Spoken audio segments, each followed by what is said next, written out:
Bien, bonjour à tous et bienvenue sur Constant Flagrant. Alors, les constants d'aujourd'hui, c'est en fait un rappel. J'avais promis sur un constat que j'avais fait à Lingala que je reviendrai raconter ce qui s'est passé une fois lors d'un voyage de pèlerinage en Israël. Donc voilà, promesse tenue. Et aujourd'hui, donc, je vais vous raconter un petit peu, je vais un petit peu faire le résumé de ces voyages-là. Donc, j'avais, si vous voulez, été convié par un docteur en théologie d'origine congolaise. Lui, en fait, il organisait des voyages de pèlerinage en Israël, visitation et tout. Alors, j'avais accepté avec beaucoup de plaisir. J'ai préparé mes valises. Et lors d'un envoi, un email qu'il avait envoyé à tous, j'avais constaté qu'on venait d'un peu partout au monde. Il y en a qui venaient du Congo, des États-Unis, Canada, de l'Europe en général. Et puis j'ai constaté donc qu'on était 4, qu'on allait partir depuis la Suisse. Et le jour venu, j'ai pris ma valise, je suis parti à l'aéroport de Genève et là j'ai fait connaissance d'un pasteur qui venait de Bienne. Il était avec un jeune homme dont je connaissais les pères et nous nous sommes vus vite fait.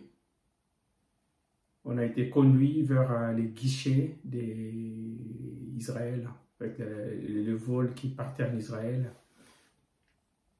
Il avait un guichet spécial, juste pour ce vol qui partait en Israël. Je trouvais des gens un petit peu étranges. Je me suis dit, pourquoi un guichet spécial alors que les check-ins sur tous les vols se faisaient dans des guichets ordinaires? Alors pour Israël, on a dû emprunter un couloir, c'est un peu spécial. Et dans la salle d'attente qui aboutissait à ce couloir, j'ai pu me changer quelques mots avec les pasteurs qui venaient de la RDC. Bon, il habitait bien, hein, d'origine congolaise, donc. Et on s'est présenté. Il m'a dit qu'il faisait partie de ces groupes. Et puis, plus tard, nous avons vu la dame qui arrivait un petit peu en retard. Elle a habité Genève, donc la dame. Puis on a fait connaissance. Donc, les 4, on était dans la salle d'attente pour notre vol pour Tel Aviv.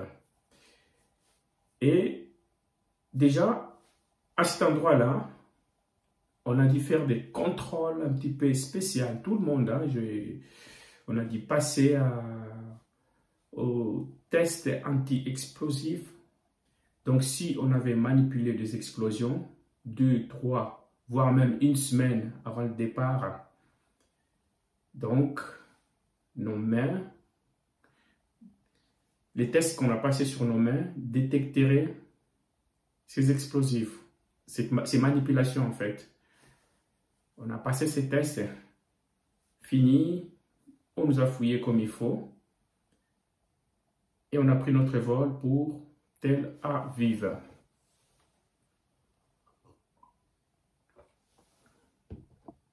Alors, dans l'avion, le docteur qui vivait donc en Allemagne, il avait fait en sorte qu'on ne soit pas éloignés les uns des autres. Le pasteur était juste devant moi, les jeunes hommes à côté, donc le pasteur était...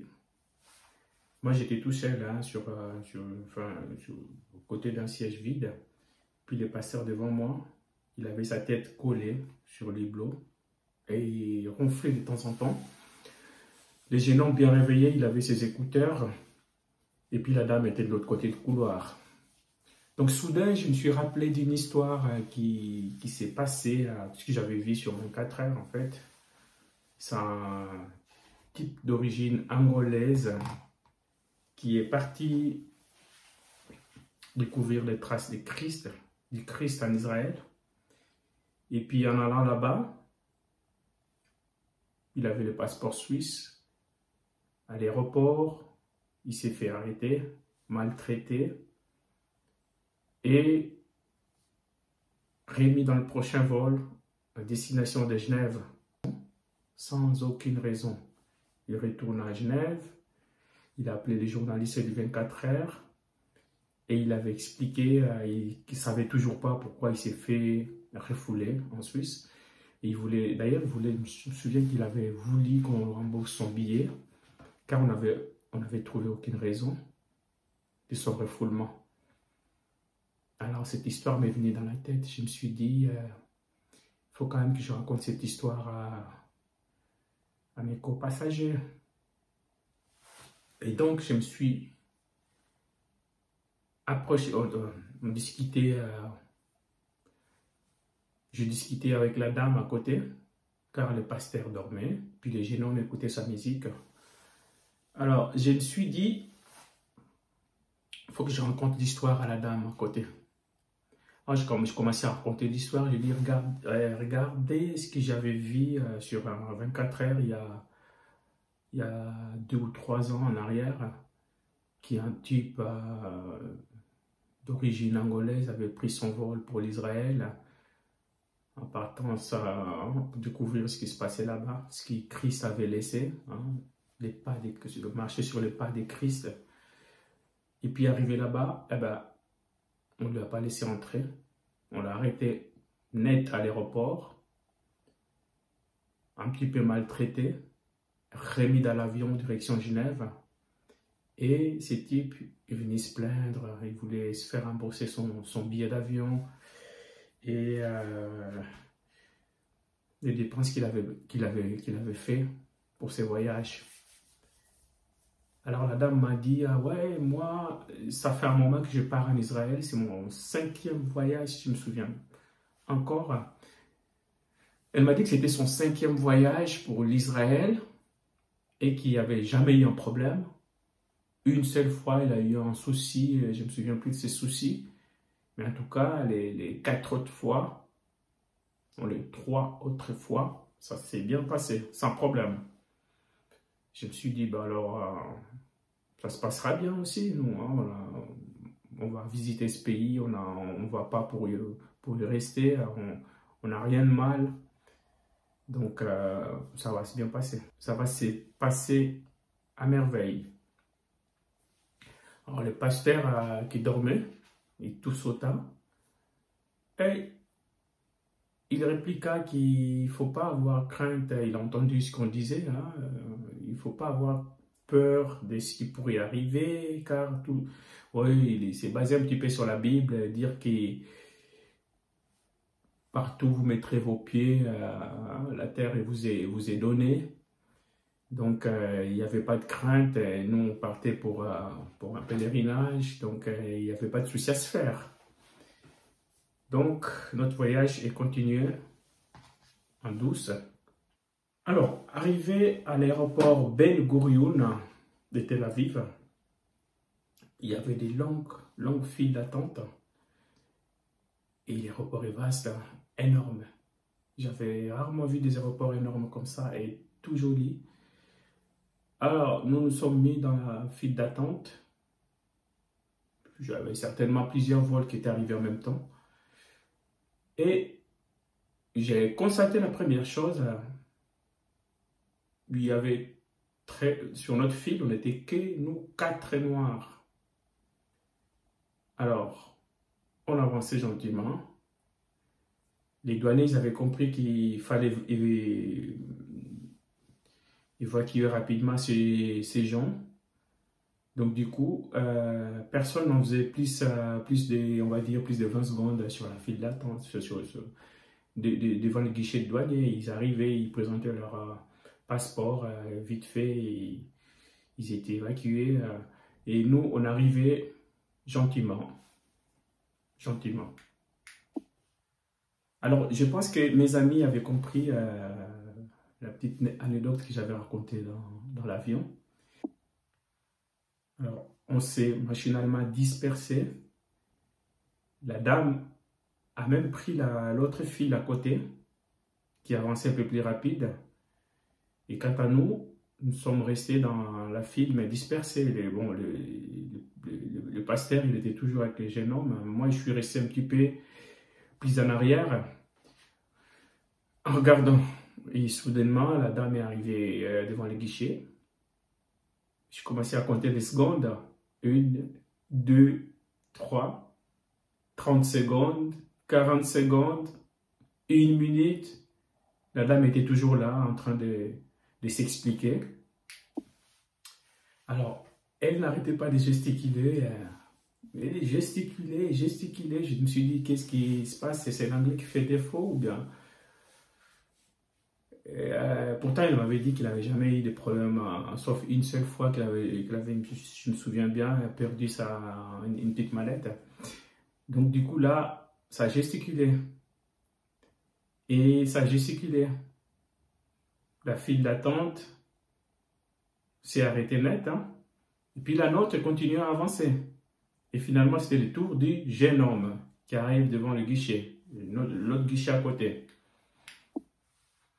Alors, le jeune homme présenta son passeport, évidemment rouge, hein, passeport suisse, au guichet. Et puis, c'était la même scène, là, alors, encore. Le jeune homme commençait à gesticuler et gesticuler. Eh bien, les 2 files d'attente se sont net arrêtées, alors que d'autres files d'attente continuaient à avancer. Donc, ces 2 files d'attente, avec les 2 noirs à la tête, se sont arrêtées. Des explications, les jeunes hommes s'expliquaient, la dame s'expliquait. Un peu plus de 2, 3, 4 minutes, il y en a qui commençaient à changer les files d'attente. Et puis soudainement, je vis les jeunes hommes nous pointer des doigts du loin. Donc ils pointaient le doigt au pasteur qui était derrière lui et moi qui étais un peu plus loin. Alors voilà, lorsque les jeunes hommes nous ont pointé les doigts, nous avons vu arriver un agent de sécurité, un policier. Ils sont venus chercher et le pasteur et moi. Ils ont pris la dame aussi. Et les jeunes hommes, ils nous ont reconduits dans une petite salle, tout près d'un bureau d'échange à côté. Et ils nous ont fait asseoir, ils nous ont ramassé les passeports, tous les passeports suisses en fait, hein, des passeports rouges à la croix blanche. Ils ont ramassé les 4 passeports. Et ils sont partis. Nous sommes restés là, assis. Et les files ont redémarré. Les gens commençaient à passer, faire leurs 20 secondes habituelles et passer. Alors, un sentiment profond de justice m'a vraiment envahi. Je me suis dit, nous ne devrions pas être plus vrais, avoir peut-être d'autres types de passeports que ces passeports rouges à la croix blanche. Que pensent-ils ces gens qu'on a falsifié des passeports rouges à la croix blanche alors que nous devrions avoir les passeports peut-être africains ou qui sait d'autres. Et ils nous ont mis de côté. Nous sommes restés là alors que d'autres Suisses passaient sans aucun problème. Alors, j'ai dit au pasteur que depuis que j'ai ce passeport rouge à la Croix-Blanche, je suis parti partout au monde, aux États-Unis et ailleurs, aux Caraïbes, dans plusieurs pays, je n'ai jamais eu un seul problème avec ces passeports. On ne m'a jamais compliqué, car on a cru que les Noirs pouvaient être Suisses. Alors là, j'ai demandé s'il avait quelque chose à dire, le pasteur.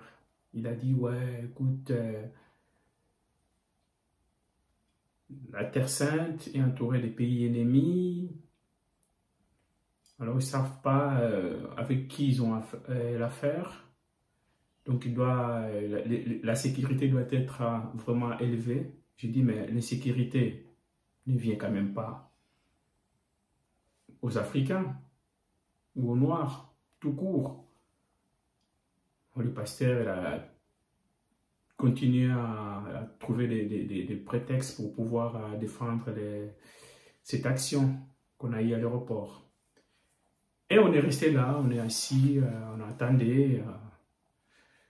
Alors qu'à l'extérieur, il y avait quelqu'un qui devait venir nous chercher. Il s'inquiétait aussi. Il s'inquiétait, il essayait de joindre le docteur. Et c'était impossible, ça ne passait pas. Et nous, à l'intérieur, on était là, assis, pendant pas des heures. Hein, on a passé à peu près, ouais, on va dire 1h30 quand même, hein, on a perdu. Alors, les pasteurs commençaient à nous exhorter, en nous fortifiant. Les pasteurs disaient, n'ayez pas peur, ils ne vont pas nous refouler, et ils ne vont pas nous mettre en prison. On n'a pas fait de crime ici, on n'a commis aucun meurtre, on n'a rien volé. Et donc, au pire, ce qu'ils peuvent faire avec nous et de nous remettre dans un avion en partance pour Genève. Mais sinon, il n'y a rien de grave. Donc, on est resté là. La dame commençait à s'inquiéter. Elle cherchait ses médicaments. Je crois que des tensions, quelque chose comme ça. Parce qu'elle se sentait mal. Elle a commencé à fouiller son sac. Elle a trouvé ses médicaments. Elle en a bu. Et puis, on était là, relax, on regardait. Malheureusement, ces hommes ne parlaient pas. Ou malheureusement, nous ne parlions pas bien l'anglais, à part les jeunes hommes. Et eux, ils ne parlaient pas français non plus. Donc, on s'est regardé. Du coup, les 2 hommes sont partis, les 2 autres sont venus. Les 2 autres agents sont venus. Et il y en a un qui nous a dit « Bonjour ». Tout sourire en français. Moi, j'ai dit « Ça y est,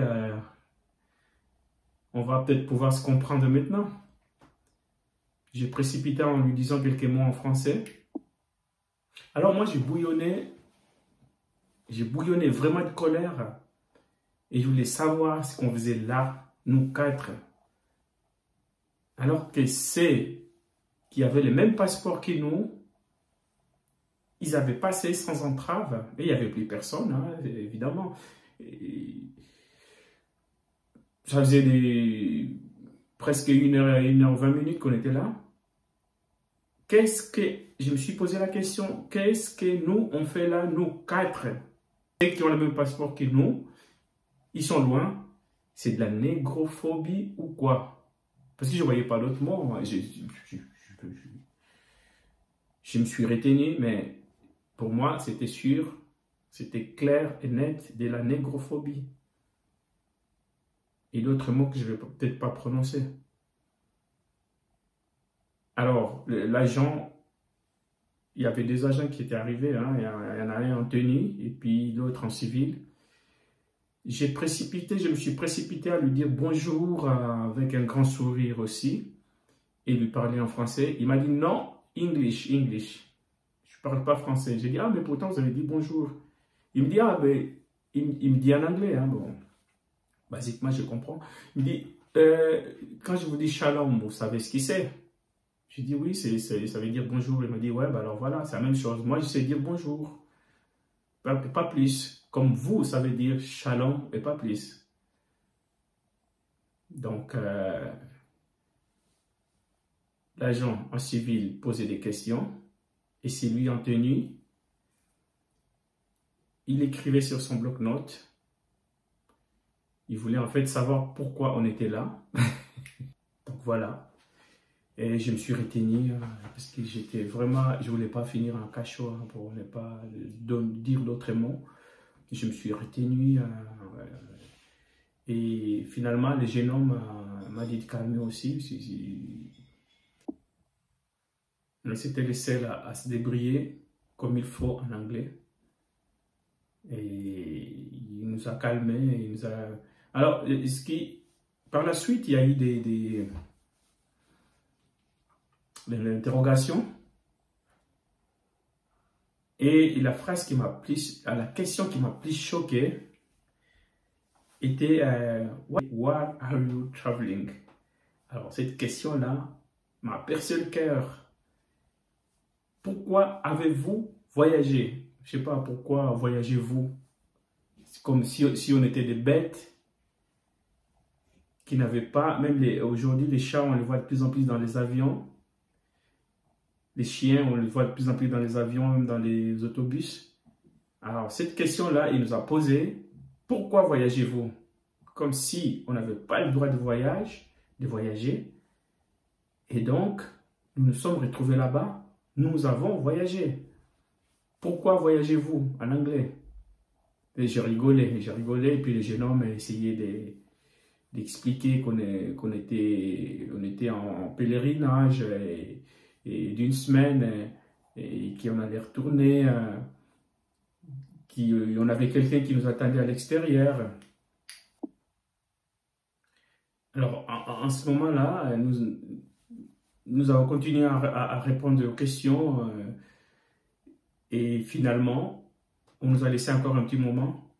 Et heureusement, en fait, l'homme qui est venu nous chercher, il était à l'extérieur. Il s'est faufilé, et jusqu'à arriver chez nous, là où on était. Et ils se sont mis à parler en leur langue. Dire que c'est moi qui est venu les chercher, je les amène à Bethléem, à l'hôtel. Et finalement, ils se sont compris et ils nous ont confié, ils ont livré des visas pour nous, 4. Et ils nous ont laissé partir avec cet homme. On est sorti, on a pris sa voiture. Alors, nous sommes sortis et entrés dans le bus qu'il avait égaré juste devant l'aéroport. Et nous sommes partis direction Bethléem, à l'hôtel. Donc, alors ça, en fait, c'était l'accueil qui nous a été réservé. Donc, 4 Noirs à l'aéroport de Tel Aviv, l'aéroport Ben Gurion de Tel Aviv. Parce que j'ai vu passer toutes les autres nationalités. Hein. Il y avait des Indiens, il y avait des Chinois, il y avait toute autre nationalité et race. Mais bon, les 4 Noirs avaient été triés, mis de côté, et passés à l'interrogation, et puis finalement relâchés. Voilà, il y avait déjà un énorme dégoût sur tout ce qui s'est passé. Mais bon, finalement, d'autres groupes sont arrivés à l'hôtel. Nous avons vu des docteurs qui étaient venus un jour avant nous. Et nous avons fait notre voyage. On a sillonné les pays sans entrave. Bon, là, en visitant les pays, on était déjà considérés comme des touristes. Alors, je ne sais pas ce que les douaniers avaient dans leur tête. C'était peut-être ces 4 personnes qui sont arrivées, ils ont des faux passeports, vont peut-être essayer de venir immigrer dans notre pays, et profiter.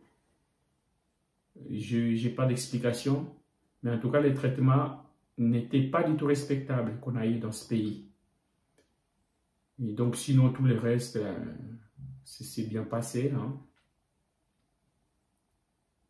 Et puis, on évitait finalement d'aller trop se mêler, de faire de quitter notre groupement pour se livrer dans la nature, quoi. Puis donc la question sécurité, des checkpoints partout, des hommes armés. Et pendant notre séjour d'une semaine, il y avait quand même 2 roquettes qui sont venues tomber pas loin de Jérusalem, je crois, si je ne me trompe pas. Donc c'était tendu quand même, hein. Malgré notre balade, on a vu ce qu'il fallait voir. Mais sinon, voilà quoi, c'était pour surtout vous raconter cet accueil qui nous avait été réservé. en Israël. Alors les Noirs, êtes-vous bienvenus en Israël? Je ne sais pas. Je ne sais pas. C'est à vous de voir, hein? C'est à vous de réfléchir avant de chercher à aller visiter ce pays qui est quand même très historique. Bien, merci de m'avoir regardé. Votre pouce est toujours le bienvenu.